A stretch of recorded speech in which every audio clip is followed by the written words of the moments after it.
Nas últimas semanas, são poucas as comunicações diárias do Ministério de Defesa da Rússia que não contam a destruição de drones ucranianos em território de Moscovo. As regiões da capital, de Belgorod e Kursk, mais próximas da fronteira com a Ucrânia, são normalmente os alvos e raras vezes há informação de danos. Mas Kiev já não consegue negar que levou além fronteiras a ofensiva contra o invasor.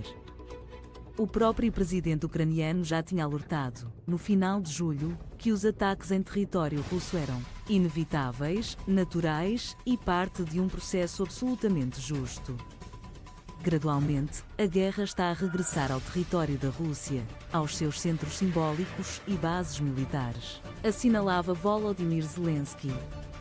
Mas, esta segunda-feira, o chefe do Estado ucraniano deu uma entrevista aos meios de comunicação locais e admitiu que foi avisado de que perderia o importante apoio dos aliados ocidentais se decidisse levar as hostilidades para dentro da Rússia. Acredito que seria um grande risco, seríamos definitivamente deixados sozinhos, declarou. Se eu enviasse as minhas tropas e decidisse ir para território russo, está claro que estes Estados ou aliados não estariam do meu lado, acrescentou Zelensky. Mas há, afinal, contradição nestas posições do presidente ucraniano? Diana Solar, especialista em assuntos internacionais, acredita que não. Diria que há quase um lamento nestas declarações mais recentes. Diz à CNN Portugal. No fundo, penso que são um apelo de Zelensky à comunidade internacional e aos seus aliados para que repensem este acordo, explica. Antes de mais, falemos deste acordo, que nunca ninguém viu, refere Diana Solar. Existe uma nuance crucial. O compromisso de Zelensky é não usar o equipamento militar fornecido pelos aliados em território da Rússia. O acordo que nunca vimos, mas que Zelensky e os aliados têm referido, é esse, explica a especialista, que sublinha que os ataques da Ucrânia em solo russo têm sido realizados apenas com recurso a armamento ucraniano, que Kiev já tinha antes da guerra, e que, por isso, Zelensky não perdeu até agora o apoio internacional, nomeadamente o apoio dos países da NATO. As forças ucranianas, por seu lado, aponta Diana Solar, também já perceberam que não conseguem impor-se e chegar à vitória sem continuarem a atacar em território russo. Está perdido o efeito surpresa da contraofensiva e a Ucrânia precisa, por outro lado, de desestabilizar os russos do ponto de vista militar. Não quer dizer que vai começar uma guerra aberta entre a Rússia e a Ucrânia. Não me parece que exista essa intenção nem que a Ucrânia sequer tenha essa capacidade, explica a especialista. Tem que ver com o efeito surpresa da destruição de alguns entrepostos militares da Rússia, nomeadamente entrepostos logísticos de onde a Rússia envia armamento e faz ataques para a Ucrânia. Por isso as cidades de Kursk e Belgorod têm sido muito atingidas. Têm bases militares de onde partem mísseis que atingem o território ucraniano, continua a especialista.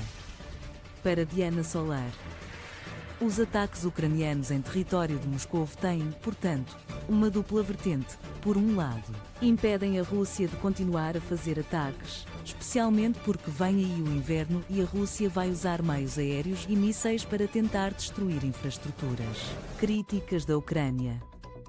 Por outro lado, para manter a surpresa e desorientar os russos, declara. A especialista em assuntos internacionais lembra também os frequentes ataques com drones ucranianos a edifícios russos de escritórios durante a madrugada. Por exemplo, do meu ponto de vista, estes são ataques diferentes, pensados para não criar vítimas mortais, mas para alertar a população de que há uma guerra. No fundo, para espalhar incerteza. Para lembrar que as pessoas não estão seguras mesmo no coração da Rússia. Com a opinião pública russa esmagadoramente a favor da invasão da Ucrânia, Kiev quer alarmar os russos e dar-lhes uma pequena amostra do que atravessam os ucranianos. Ressalvo, a favor da Ucrânia, nunca as forças de Kiev terem tentado atingir um aglomerado populacional. Trata-se sobretudo de uma chamada de atenção, frisa Diana Solar. E se as linhas vermelhas dos aliados em relação ao apoio à Ucrânia são os ataques em solo russo com armamento ocidental, será que algum dia a comunidade internacional vai mudar de posição? Rasgar o acordo e permitir a Zelensky que atinja Moscou com um míssil de longo alcance norte-americano, por exemplo? Não me parece, afirma Diana Solar, que lembra os 3 objetivos fundamentais dos países ocidentais no apoio à Ucrânia desde o início da guerra. Apoiar a Ucrânia no seu esforço de guerra. Permitir que a Ucrânia se defenda e também que reconquiste o seu território. São objetivos defensivos. A especialista explica que, para a comunidade internacional, o Kremlin deve perder a guerra, mas não em território russo. Putin terá de ser derrotado ao ver serem negados os seus objetivos em território ucraniano, sendo igualmente vítima do consequente enfraquecimento do prestígio internacional da Rússia. As aspirações dos aliados passam também pela derrota da Rússia sem que haja uma escalada de violência e sem que a guerra se alastre a solo da NATO. O que implica redobrado cuidado em relação à Ucrânia, assinala ainda Diana Solar. O uso de equipamento militar ocidental na Rússia é uma linha vermelha porque o Ocidente desconfia que, se essa linha vermelha for ultrapassada, a Rússia sentir-se-á legitimada a escalar a guerra para território da NATO, acrescenta. Não há dúvidas de que se Kiev pudesse usar na Rússia mísseis de longo alcance, ou a artilharia pesada que tem recebido nos pacotes de apoio internacionais, a penetração no território de Moscou seria maior e mais pesada para as forças de Putin. As possibilidades de ataque ucraniano dentro de território russo são muito limitadas.